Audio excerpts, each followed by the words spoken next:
Good day, everybody out here in the Western Pacific and back in the States. I know right around the middle of the night for you guys, but out here in the middle of the Pacific, got a lot going on actually today. Yesterday we were talking about this invest area down here. Well, belay my last on that thing. I thought it was actually going to dissipate. Looks like it's actually blowing up a little bit today. Going to form into actually probably a weak tropical storm making landfall just to the northeast of Hong Kong.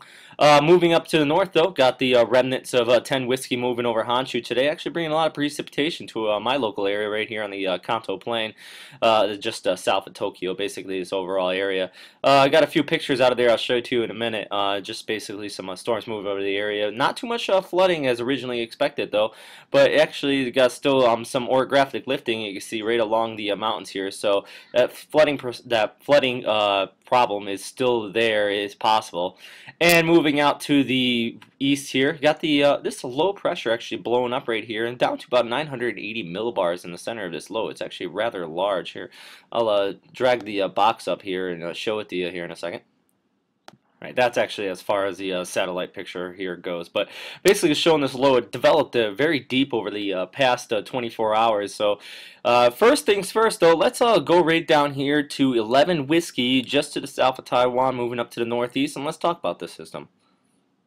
Right, so 11 Whiskey just to the south of Taiwan, moving up to the northeast.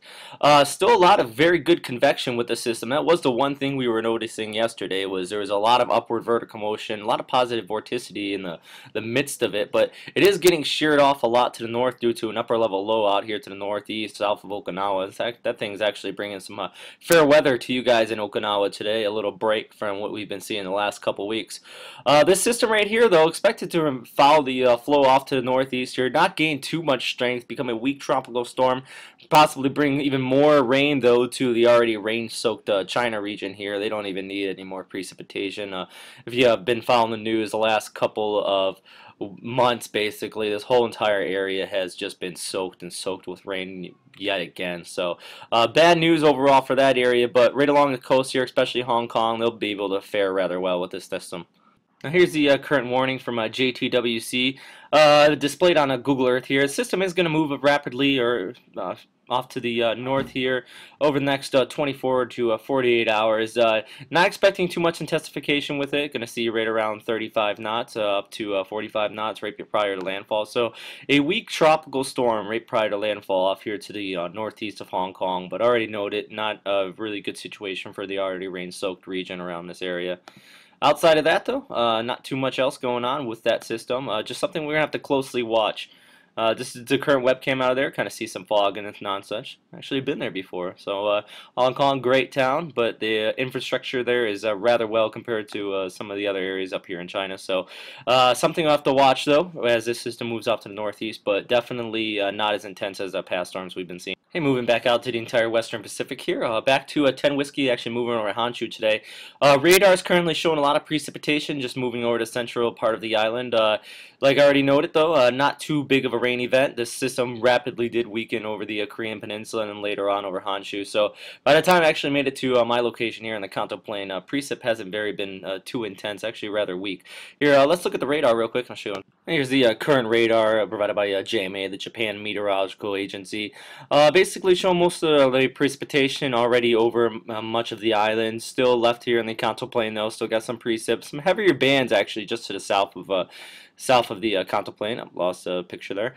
Actually did hear about one or two rumbles earlier today out here. A little bit of lightning, but nothing too intense. And like typically around this area, we don't get too many thunderstorms. So overall, it looks like much of the system's already passed. But we're going to look at real quick where the track was here and some webcams around the area and just so what's going on out there. It's not really that intense. Here's much of the track with 10 Whiskey. Started just to the southeast of Okinawa here, moved up over Okinawa, through the Korean Strait, that's this area right here, and eventually over Honshu, the big island of Japan here. Overall, though, maxed out right around 45 knots. Never got too intense over the entire forecast period. Currently, though, it's looking around some areas here. A webcam out of Hida here, just showing, looks like the flood stage is up here a little bit. some precipitation, but nothing too severe like we were originally expecting. And also out here a little bit closer to my location, and just showing some cloud cover. Basically, that's all we're seeing out here. A little bit of low cloud cover, a lot of mid cloud cover, and just some light precip with this storm as it moves over Honshu.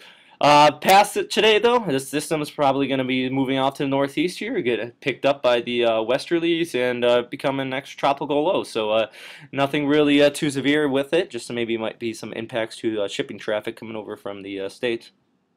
And back to the satellite picture here. I want to talk briefly about this low up here and how rapidly it blew up. Actually, show on this the past 48-hour surface analysis. Now, if we watch just to right around the Hokkaido area here, there's going to be a low that's going to blow up really quickly here over the next 48 hours on this slide here. And see this low right there, just south of Kamchatka now, blows up. And this system just drops right down to right around 984 millibars rather quickly. A lot of reasoning for that actually. You have the Kuroshio current running up here. It probably hit that, warmed up really fast, and that low deepened rather quickly. It's called just an explosive low. So something really significant for actually shipping traffic coming out of Alaska and Canada here, coming over this area. Sea heights look like they actually build up right around near about 12 to 15 feet over the course of a few hours, so something rather actually significant up in that area. Just a brief topic on it. Okay, that's all for today, though, everybody. I can't leave without promoting my new site, just actually built together here, westernpacificweather.com. Just trying to put it together some of the best tools I think that are out there and available for forecasting out here in the Western Pacific. So I'm going to be posting my videos on here daily, but basically there is a forum here that we can kind of just put together some ideas, any links or anything like that. Satellite pictures, surface analysis, tropical charts, and non-such. Also, still can find me at liveweatherblogs.com. Great site there for basically talking about weather overall, but that site is mainly for the United States. So this site here, I'm going to just try to promote out here in the Western Pacific, especially for you people stationed overseas and working out here and non such. So overall, thank everybody again for listening, and hope to see you soon.